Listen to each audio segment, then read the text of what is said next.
Everyone, welcome to episode number 12 of the Galaxy CDs, Rocks, and Flips Reseller Talk podcast. My name is Ryan, and I will once again be your host, and I am once again coming to you from the Bat Cave here in the greater Cincinnati area. I hope this finds you well and coming off of a great week. The weather has finally broken. Fall is here. You may notice I'm sporting the flannel. Haven't seen one of these in a while. It's hard to believe. I went out with a friend sourcing earlier today, and a few weeks ago we went out and we were just sweating buckets. I mean, it was scorching hot. And today when we left to get started, it was literally 46 degrees. So what a difference a couple of weeks can make. Anyway, in this episode, we'll have the normal weekly news recap, the Galaxy CDs Rocks business recap. I have a few questions and comments from viewers and listeners, and we're going to start off with just a quick discussion on sourcing, since I already kind of went there. When I was in auto sales back in the day, we had a phrase that you should always be closing. And by that, we meant you should always be trying to wrap up the sale. You should always be trying to get the customer to say yes and to make a purchase. Obviously, in reselling, because everything is online and you're having no real direct interaction with the customer other than creating a really compelling listing, there's no way for you to really attempt to close a customer other than perhaps to send an offer. But a similar concept, I think, kind of applies, and that is you should always be sourcing. And I really would like some feedback on this. So if you're watching on YouTube, leave me some comments below. If you are listening to the podcast, you can go to my Anchor page at anchor.fm/GalaxyCDsRocks. You can leave me a voicemail, or you can email me directly at galaxycds@gmail.com. And let me know what you think about how often and how regularly you should be sourcing. I've taken a little bit of a break. I'm not sourcing nearly as much as I was, say, at the beginning of the summer, because I have already acquired so much inventory with the 8,000 CD lot purchase, several thousand books, and some other pretty good scores. But I'm still going out probably 3 or 4 times a month, hitting the garage sales, hitting the estate sales, maintaining contact with some of the estate sellers. And I think, like I said, you should always be sourcing to some degree. And the reason for that, I think, is twofold. And again, please feel free to chime in and let me know what you think. And number one, you never know when things are going to go dry. When, I'm in obviously the Cincinnati area. We're probably 6 to 8 weeks away from garage sales pretty much ending in this area.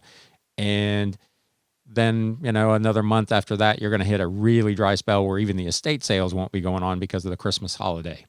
So you're going to have a window of time where your sourcing opportunities are a little more limited if that's how you source. Now, if you're doing thrift stores or retail arbitrage, obviously those things are ongoing and you don't have that issue. But if your primary sourcing is garage and estate sales, depending on where you live, there are times a year where those things essentially dry up.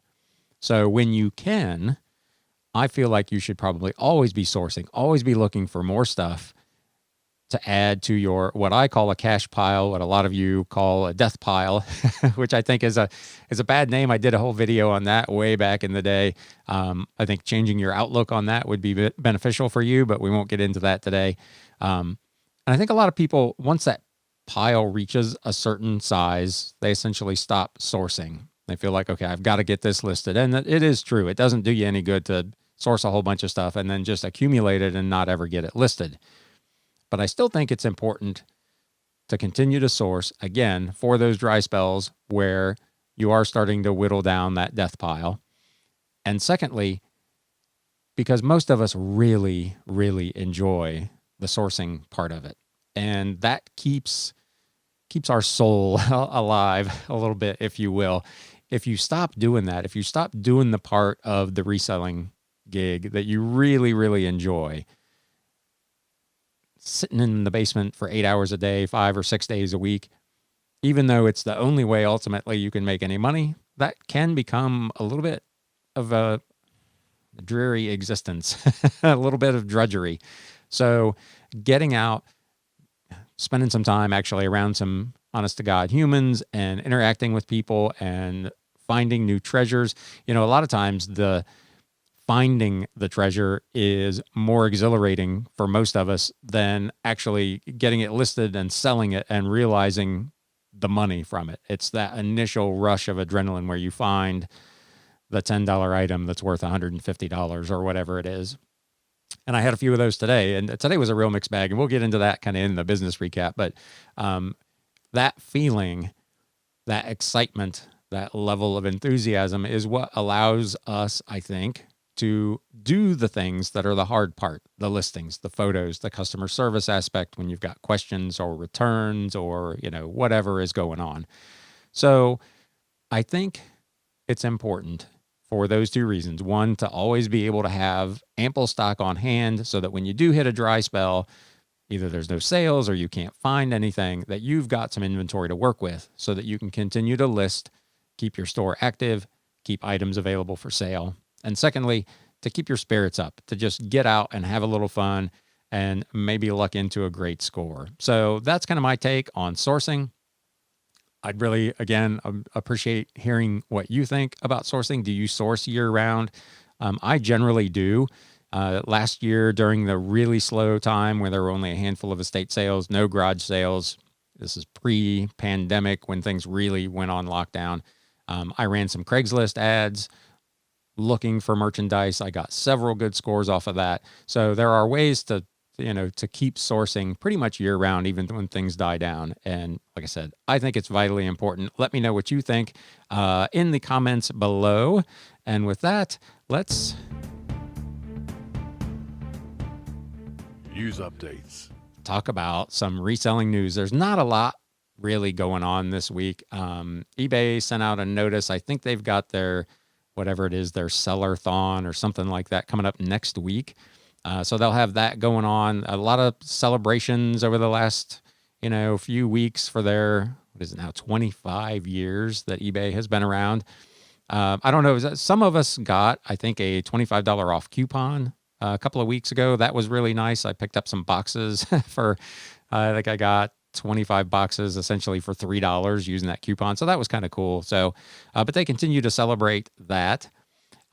This isn't really necessarily eBay related other than that it's on eBay. But if you've been following the news at all, if you're any kind of a video gamer or anything like that, PS5 pre-orders became available earlier this week. It was essentially a complete fiasco. Sony had said repeatedly that pre-orders would not just randomly start at some point. They would be scheduled so people would know when they were going to be available. And of course, that's exactly what didn't happen. Retailers just started putting out pre-order information kind of willy-nilly the other day. And I know a ton of people missed out. My nephew missed out trying to get a pre-order in. And how this relates to eBay is, as you can imagine, almost immediately pre-orders were for sale on eBay. Starting as low as around $800, some as much as $5,000. I think there was one somebody put up for even more than that. Some of them, look like they may be legit. They've posted a copy of their receipt for their pre-order. So that's an interesting way. The ones that are, $500, $600, $700, those are, I guess, not too hateful compared to the actual starting price of the item. But man, I don't know how. Let me know how you feel about pre-ordering a pre-order by overpaying for it on eBay. It's not something I would do. I don't want a new game system that badly. But if you do, is that something that you would consider doing? There's going to be, I think, plenty of these available. The pre-orders obviously went very, very quickly. Sony is indicating they're going to make probably 11 million units by the end of the year. So, and I don't know if I would pay an extra $200-$300 or more to get one that you're still not even going to have on day one, because whoever has it on eBay can't ship it to you until they get their pre-order. So you're still not going to get it first day. So let me know what you think on that. But I just found that a little unsurprising, I guess, really, because every time there's a big event like that, you see these things popping up on eBay. But that one was a big one. There's a ton of them out there. The other thing that popped up this week was an article on Motley Fool, and I will link to this in the show notes and the description below. But this was a kind of a nice piece for Etsy. As we talked about in a couple of podcasts previously, Etsy's stock has been a little bit down. They're suffering some kind of rough times on the stock, but this particular article talked about how the pandemic unmasked Etsy's profit potential. The online retailer sold over $133 million worth of face coverings in April alone. So that's a ton. It sounds like they actually reached out to their vendors who made face masks and asked them to ramp up their face mask manufacturing, I guess, for lack of a better word. And according to its Q2 earnings report, Etsy had $346 million in global market sales in the face mask category, and 112,000 Etsy sellers sold at least one face mask. Of its total gross margin sales, that's amazing. For the second quarter, face mask sales made up 13%. That's incredible. One item, 13% of their business. Just remarkable. Etsy reported it saw 18.7 million new buyers come to the platform in Q2, including what it calls reactivated buyers, which were those who hadn't bought anything in a year or more, but were initially shopping for masks. And then some of them did make other purchases too. So that was kind of cool. Face masks helped elevate Etsy's revenue in other areas. Excluding masks, sales rose 79% year over year in April and 93% for all of Q2. In Etsy's top 6 categories, which are housewares and home furnishings, jewelry and accessories, craft supplies, apparel, paper and party supplies, and beauty and personal care products, revenue was up 92% year over year. So just outstanding. The article goes on to say, near-term growth market unmasked a few days after the Centers for Disease Control and Prevention's April 3rd recommendation to wear cloth face coverings to slow the spread of COVID-19. Etsy mobilized some 20,000 face mask sellers, and by the end of the month had 3 times that many, 60,000, selling face masks. So just an incredible a hat tip to Etsy, for jumping on that opportunity, for alerting sellers and makers of goods on their platform that this was a really monumental opportunity, and not only taking advantage of it, but providing a really worthwhile service. Now, I did hear horror stories about people waiting seemingly forever. My brother ordered some face masks for his family. I think he's still waiting for them. And that's been months now. So there was some of that was going on. There were, people that were offering items for sale that they had not yet made, and they got overrun a little bit with that. So it wasn't, certainly was not perfect, but it was decent, and it was good for Etsy, and I think good for the country. We won't get into the whole face mask debate because I know people have various different opinions on that. So I don't want to get too political here. So we'll leave that one alone. But with that, we're going to take a quick break to hear from our sponsor, and then we will be right back.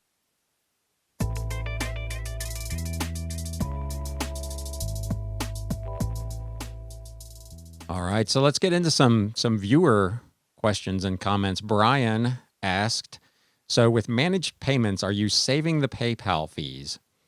So technically, no, and yes. So you're not paying PayPal anymore, obviously, because you're no longer processing payments through PayPal. Regardless of how they pay, they can still use PayPal, but everything is being processed by eBay. So you're not paying PayPal their fee any longer. So from that standpoint, that is correct. You're no longer paying the PayPal fee. But if you're on managed payments, all of eBay's final value fees now reflect the additional 30 cents a transaction plus whatever percentage they added to their old final value fee. So if it was 12%, now it's, whatever it is, 13.9% or whatever the number is. So they've added that on. So essentially, you're still paying about the same fee. eBay says there'll be a little bit of savings for sellers because they're not paying 2 fees. I don't know. I haven't done the math. I haven't really looked at it that close. But in essence, you're still paying a payment processing fee, but you're no longer paying it to PayPal. You're paying it to eBay instead. So there you go. I hope that helps. So yes and no.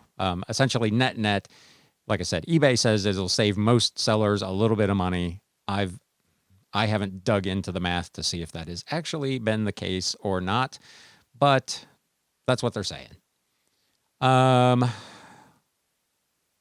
Shop Eric Gifts asked, is it easy to run a sale on eBay, and is there any strategy that I use for sales? So this is in response to a comment that I made on my What Sold on eBay video on Wednesday, where I said I had some items that were on my 45% off, 35% off sale.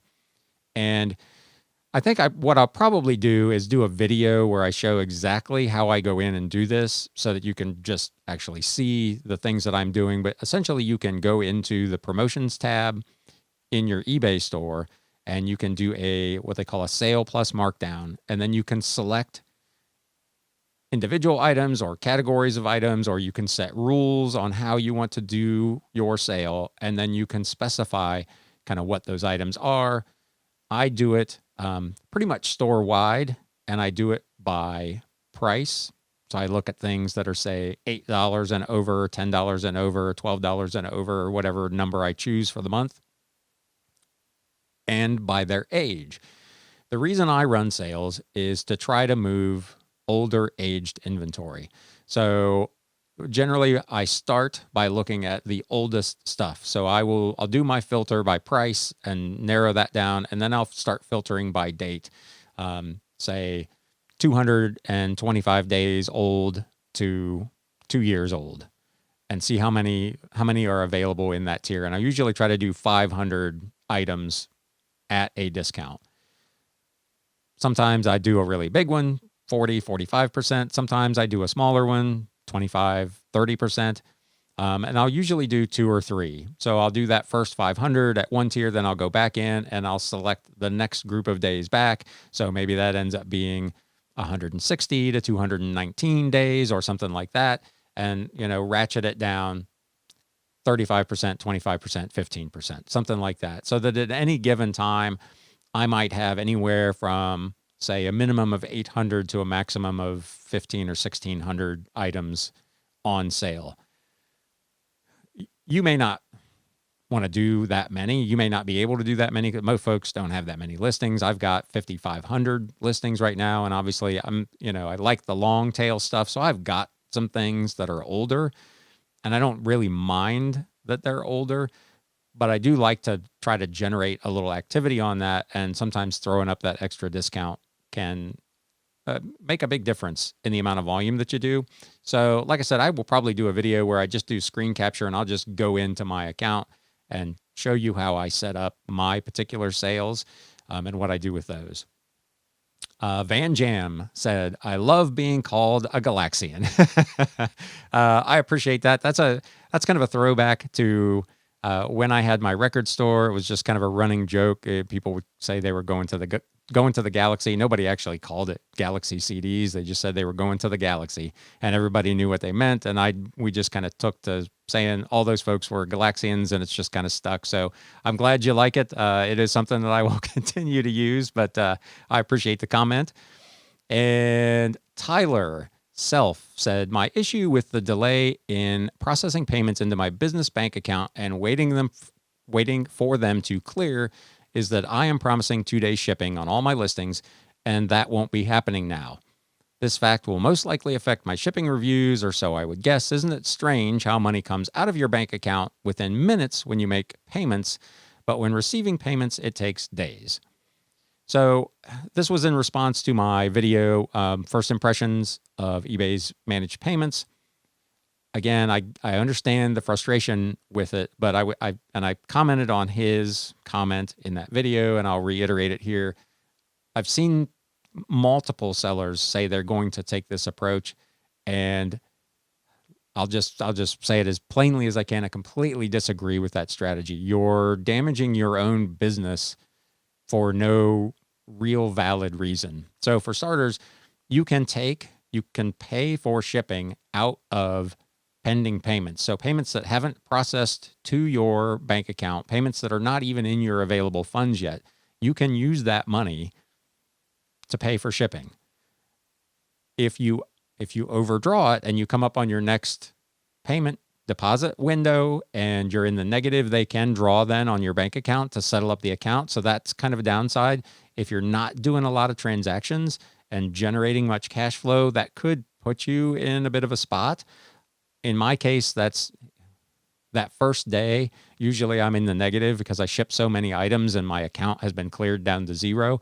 But usually by the next morning, when payments process through, I'm back to the good. And by the time my deposit processes at the end of the week, I'm well to the good. So delaying your shipments, allowing yourself to take a negative impact on your customer service, potentially on your feedback and so on, just because of the way the payments are processing, I personally think is the cutting your nose off to spite your face. I just don't think it's a good plan. You should just continue to ship with whatever frequency you've done in the past. I really don't recommend making a change there.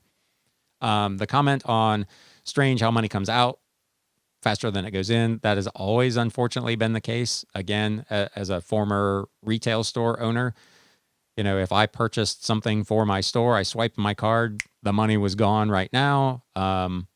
Somebody comes into my store, I swipe their card, and I hand them the merchandise, and I'm waiting 3 days for my money. It's just the way the thing is set up. They want to access the problem is there are 3 people involved: the buyer, the seller, and the middleman, the bank. And whether they're using all of those little transactions to make money by holding onto that money for a day or two and generating interest, or whether it just legitimately takes that long to process a transaction from one bank through their system to another bank, I don't know. Conspiracy theories would be that it's all about making a little interest. They're already charging whatever it is, 1.9% plus 30 cents a transaction or whatever they're charging. So they're already getting a fee. Maybe they're holding on to that money for a little bit extra interest. I don't know. Unfortunately, it doesn't really matter. That just is what it is. And it's that way across the board. This isn't unique to eBay. This is a payment processing issue that has gone on for years with traditional payment processors. If you've ever made a return, you've noticed the same thing in reverse. So kind of the same thing. You went to Target and you made a purchase. You swiped your card. The funds were out of your account immediately for $10 or whatever it was you spent. You got the thing home and it didn't work, and you took it back and you went to do a return, and they swiped the card to put the return in for you.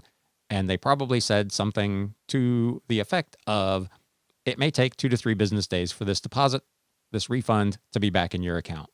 It's the same principle. Moving that money back and forth, it's instantly taken from the vendor and held before it's given back to you. So in that case, you're essentially the store and you're waiting for your money. So it happens both directions. It's unfortunate. I wish it was instantaneous. Again, I think I mentioned this previously. PayPal kind of had us all spoiled. A purchase at 8 o'clock, funds were available for you to withdraw at 8:01. And, if your bank account was good, they were there the next day. It was just an ideal situation. Unfortunately, this is not that. But again, I would not make business decisions that could negatively impact my business based on that fact. That's just me. Obviously, you can do what you want, but I think you're risking your own income and your own profitability if you do that. And now it's time for the Galaxy CDs Rocks business recap. Like I said, very unusual week. Sunday, man, was just a blowout. It was so good. Had one really, really big sale, but I had decent volume. I think I had 17 transactions on Sunday alone. So we got the week off to a great start. Monday was terrible. Tuesday was good. Wednesday was okay.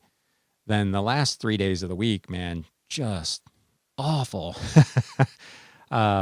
Really, really slow. Probably the slowest 2 or 3 days combined I have had in quite some time. All in all, for the week, it didn't end up too terrible, but it was a strange week. It was all front loaded. So hopefully that happens again today, sorry. And we have a great day to kick off the week. But we'll start with listings. For the current week, I managed to get 220 listings done. So back up over 200 for the week. Pretty happy about that. That puts me at 568 so far this month, with 19 days gone. So pretty decent track. Like I said, lost a little ground last week, made up a little ground this week. So pretty solid. So 568 listings for the month. Sourcing for the week. I mentioned earlier that I went out today with my friend Lisa. Shout out if you're watching. Thanks. It was a good time once again. I only picked up 13 items. There were a few other things that I kind of looked at. I was at a couple of sales where stuff was just a little overpriced. Actually, I was at several sales where stuff was a little overpriced. And because I have so much stuff currently on hand, even though I just said you should always be sourcing, I'm being a little more selective in what I source, trying to pick things that I think are going to be either really quick turns or very profitable. So I only picked up 13 items. I spent $50.50. I've already listed all of those items, and the total amount listed was $366. So that's not too bad. It should have been almost $500. And the reason it's not is because the biggest purchase I made today was a Pioneer SX824 stereo receiver in its original box with its original styrofoam, with its remote, flawless physical condition. Bought it for $30. They were asking $35. I got it for $30. I'm like, man, this is really nice. The sold comps were $140 plus shipping. I'm like, outstanding. This is a score. Get it home, plug it in, dead. I told myself a couple of weeks ago, I'm not going to do electronics anymore. They're a hassle. I like the money, but I don't like the time it takes to hook them up and test them and clean them and just go through all that drama. And if they don't work, man, what do? You're kind of hosed, and I'm hosed.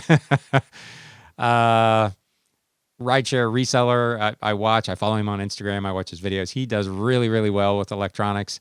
My hat's off to you, man. I don't think I can take the aggravation anymore. So I got this receiver and plugged it in, and the HDMI light is flashing. So I get on Google. What does that mean? It says, do this, reset, hold the power button and advanced surround sound for 3 seconds, 5 seconds, and it should come back on. I did that. Boom, it came right back on. I was like, all right, score. And 5 seconds later, it went back out. I tried that twice, did the same thing, did a little more reading. Sounds like it needs a new HDMI board. So what do? In this case, I went ahead and listed it at an auction starting at $30. So I'll lose my fees if it only goes for $30, but I'll essentially bust out of it, plus shipping as a parts and repair only, no returns as is. We'll see how that goes. I've successfully managed to do that in the past with electronics, but it's one of those things. It's kind of a headache that I just would really rather avoid. And I know, again, he does really well with electronics. The guy at Pure Hustle Podcast, I know I talk about them all the time. He is doing really well with electronics. He had a whole, shed full that he kind of was the same way. He doesn't like taking the time to do the testing and the cleaning, but he finally kind of got it done and had some really nice scores. So there is definitely money to be made. But this is and I think I've talked about it previously. This is the potential downside. If you get something that's DOA, man, you can't take it back. I mean, it's not like you bought it at a store and, you can call the guy up. I told my friend Lisa that the thing was dead, and she's like, oh, we should write him a letter. I wish we could do that. I wish we could find some way to recoup that, but just not the case. So live and learn. That's up at auction. If anybody's interested in a Pioneer receiver, real cheap, that probably needs a new HDMI board, take a look at that one. In terms of business for the week, sales, like I said, Started off gangbusters. I was like, man, this is going to be a great week. Instead, at the end, it still turned out to be a pretty good week, 1384.29. So again, back over that $1,300 mark, which is kind of bare minimum where I would like to be, but we'll take that. Cost of goods sold, 74.44, a little bit high this week. I sold several of the wholesale CD lots, which are not super high gross margin. Sold several shirts, several hats, and a couple other items that were not super high margin. So the cost of goods sold was a little bit higher than normal. Even with that being said, the gross profit was $13.09.85 or 94.62%, which is still remarkable. Anything over 90, I'm thrilled with. So after a couple of weeks of 96 plus, 94 is kind of, yeah, it is what it is, but we'll definitely take it. Operating expenses for the week. This is the first full week that I was only on eBay's managed payments. So everything is in here. So the actual net profit number at the end of this is real, honest to God net profit. There'll be nothing else yet to come out of it. I have one more big eBay invoice, which will be about 75% of what the last invoice was because I didn't spend the whole month on the old system. So I've got one more big hit yet to come out, but going forward, this is the actual number, $461.05 for operating expenses. That, again, includes all of the eBay fees for a net profit of $848.80 or 61.32%. So really, really good net profit margin for the week. So I'm super stoked about that. If I could make $800-900 a week net, I'd be sitting pretty. I would take that. Definitely would take that. I did make a couple of other changes this week. I went ahead and activated Bonanza. A lot of you are probably not familiar with Bonanza. I've been on and off there a few different times. Their user base is really, really small. Most people they're hard to find a name like Bonanza. If you just Google Bonanza, you get the old TV show and you just get all kinds of stuff and don't necessarily get this selling site very easily. The advantage to Bonanza is that it essentially syncs to your eBay account. So once it's set up, you don't have to touch it again. I've got 5,500 listings. If I can have those have exposure to even another million people that it might not get otherwise, it probably wouldn't hurt. I did do 3 sales on Bonanza this week. I know a lot of people say they're lucky to do 1 a month, so I'll take that. 3 extra sales. It wasn't big money. It was less than $100 total, but that was $100 I didn't have otherwise because those items didn't sell anywhere else. And I did start listing again on Mercari. I'm only listing items that are $20 or higher. I'm not going to mess around with the little small dollar stuff. I'm really just doing it as an experiment. I'm going to list for the next maybe 2 weeks the stuff over $20 just to see if I get anything going on Mercari or whether I just need to completely abandon it and delete it from my phone. So I'll keep you updated on that experiment. And with that, we are going to call it a weekend. You've been listening to the Galaxy CDs, Rocks, and Flips Reseller Talk podcast, and we will catch you next week. Thanks, guys.